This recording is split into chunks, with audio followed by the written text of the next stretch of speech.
Gents सासरवाडीकडून मारहाण करण्यात आलेली आहे आणि त्याच्या गळ्यात दोरीने दाबलेले असते, मृत्यू झाला त्याचा.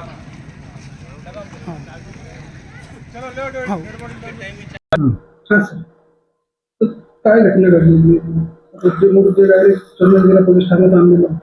चंदनझिरा पोलीस स्टेशनच्या हद्दीमध्ये रात्री उशिरा एक मृत्यूची घटना उघडकीस आलेली होती. फारुख निजाम शेख नावाचा एक तरुण आहे. तो देवगाव तालुका बदनापूर येथील राहणार आहे, परंतु सध्या सुंदरनगर येथे एका किरायाच्या घरात तो राहत होता.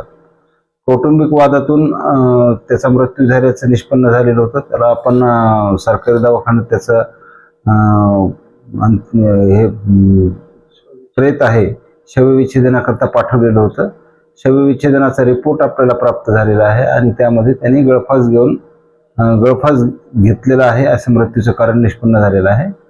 आणि त्याचे जे नातेवाईक आहेत ते नातेवाईक त्याच्या सासरवाडीच्या लोकांच्या विरुद्ध तक्रार करत आहेत की त्यांच्या छळाला कंटाळूनच त्यांनी अशा प्रकारची ही घटना घडलेली आहे. आता आम्ही सध्या आत्महत्येस प्रवृत्त केल्याचा गुन्हा दाखल करून घेत आहोत आणि पुढील तपासांती यामध्ये आरोपी किती आहेत, कोण आहेत हे निष्पन्न होईल. आरोपी अटक करण्याकरता आम्ही 2 पथकं ताबडतोब रवाना केलेली आहेत आणि नातेवाईकांना आम्ही त्याप्रमाणे कल्पना दिलेली आहे की आम्ही काय कारवाई करत आहोत, नेमकी कायदेशीर कारवाई त्याबाबत त्यांना कल्पना दिलेली आहे. आणि त्यांचे आमच्या आश्वासनावर समाधान झालेलं आहे.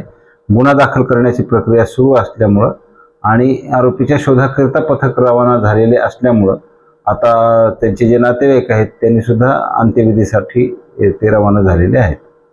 तर याच्यामध्ये त्याचा मृत्यू कशासाठी फाशी देण्यात आलेली आहे का त्यांनी स्वतः फाशी घेतलेली?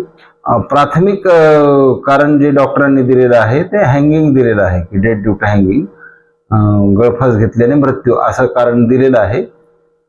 त्यामुळं गळफास घेऊन त्यांनी मृत्यू झाल्याचं दिसून येत आहे. आपण अधिक तपास यामध्ये करत आहोत.